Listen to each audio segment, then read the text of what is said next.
The office was always buzzing with energy. Young executives rushing with laptops, managers speaking loudly into phones, and interns trying to impress anyone who would listen. But in the middle of all this noise was an old man with tired eyes, pushing a mop across the polished floor. No one knew his name. Most people barely noticed him. To them, he was just the janitor. He moved slowly, carefully, like every step carried a weight. And yet, whenever someone accidentally dropped papers or spilled coffee, he was there, quietly cleaning up without complaint. What no one knew was that the janitor's name was Mr. Samuel. Every night after work, he didn't just go home. Instead, he walked across town to a small shelter, carrying leftover food he had bought with his tiny salary.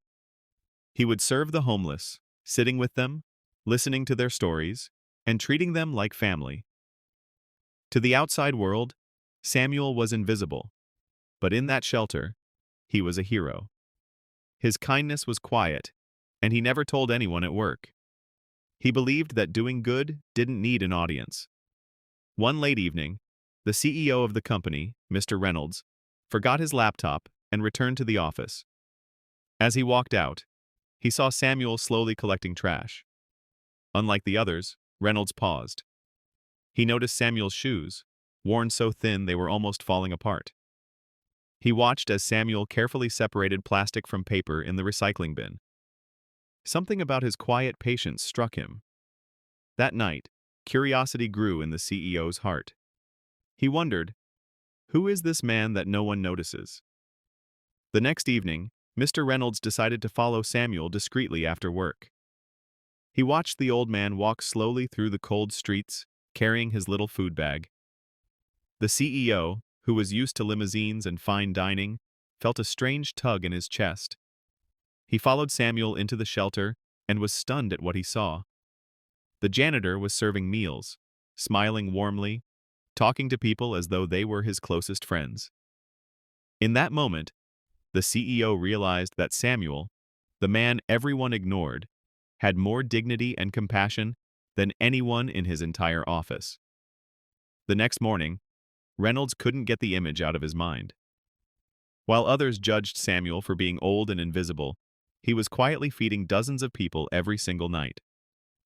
At the office, Reynolds decided to approach him directly. "Samuel," he said, "I saw what you did last night." The janitor froze, embarrassed. "Please, sir, don't tell anyone. I do it for them, not for recognition." His voice was humble, his eyes downcast. But in Reynolds' heart, admiration was building. Reynolds called a company-wide meeting. The employees gathered, curious. To everyone's shock, the CEO introduced Samuel to the stage.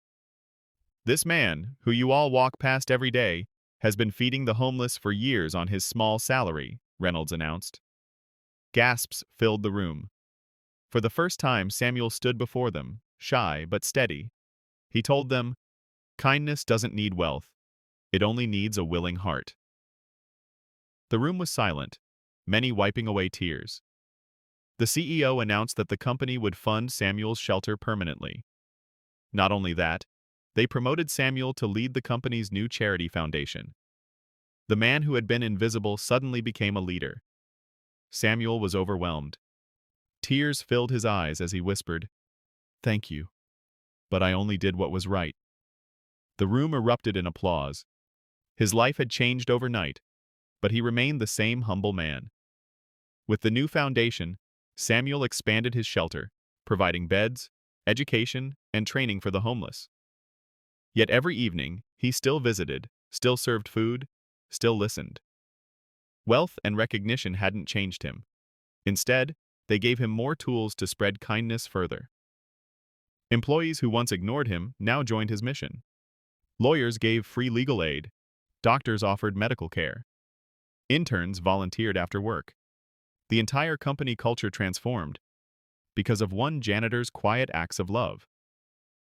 Samuel had proven that true leadership doesn't come from titles or wealth, but from compassion. Years later, people still told the story of Samuel, the janitor who changed a company, and countless lives, with his quiet kindness. And when he was asked why he never stopped serving, Even after recognition, Samuel would smile and say, "Because kindness is the only job worth doing forever."